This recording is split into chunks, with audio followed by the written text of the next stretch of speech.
We develop our spiritual gifts in 3 ways. Learn what the gifts are, learn which ones we have, and use them in service. Paul gives some specific instructions for Christians that can give us practical guidelines as we mature in our Christian walk. Let's read Colossians chapter 4, verses 2 through 6. Devote yourselves to prayer, being watchful and thankful, and pray for us too that God may open a door for our message, so that we may proclaim the mystery of Christ, for which I am in chains. Pray that I may proclaim it clearly as I should. Be wise in the way you act towards outsiders. Make the most of every opportunity. Let your conversation be always full of grace, seasoned with salt, so that you may know how to answer everyone. We think of Paul as a spiritual superhero. After all, it was using his spiritual gifts that landed him in prison. But Paul shows us that we don't serve in isolation. The members of the body help the other members. He asks for prayer. Prayer is an important part of maturing and developing our gifts. We should be devoted to prayer and ask others to support us in prayer too. Part of our prayer should be asking for God's help to use our gifts so his purposes are clearly communicated. Paul explains that prayer, diligence, gratitude, and wisdom are key. Then we act.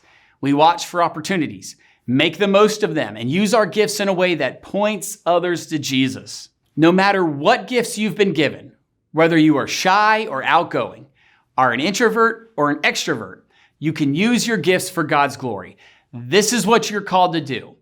Whichever job you choose in the future, you can let your spiritual gifts influence how you do that job, even if it may not seem like an obvious connection at first. Let's consider several examples. If you are shy, quiet, or an introvert and have the gift of evangelism, that doesn't mean you need to become like Billy Graham and share the gospel in front of hundreds of thousands of people. You can share Christ one-on-one. Your personality is intended to be used with your gifts. The same is true for jobs. You may have the spiritual gift of wisdom and decide to become a nurse. You can directly impact patients and other nurses and doctors by sharing the wisdom you receive in a way that meets their needs. When people take notice, you give God the glory. You may have the spiritual gift of service and become a teacher. You can pay attention to what your students need and try to meet those needs where appropriate and possible.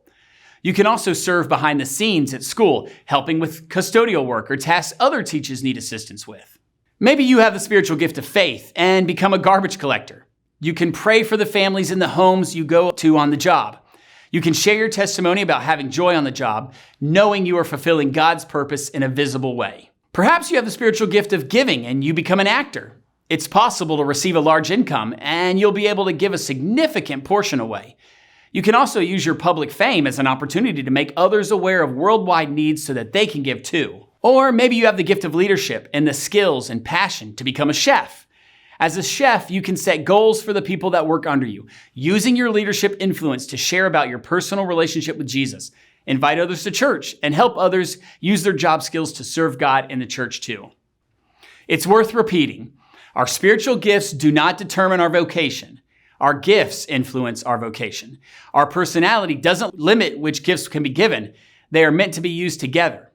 As you develop your gifts by learning what they are, which ones you have, and using them in service, you will help build up the church and bring God glory.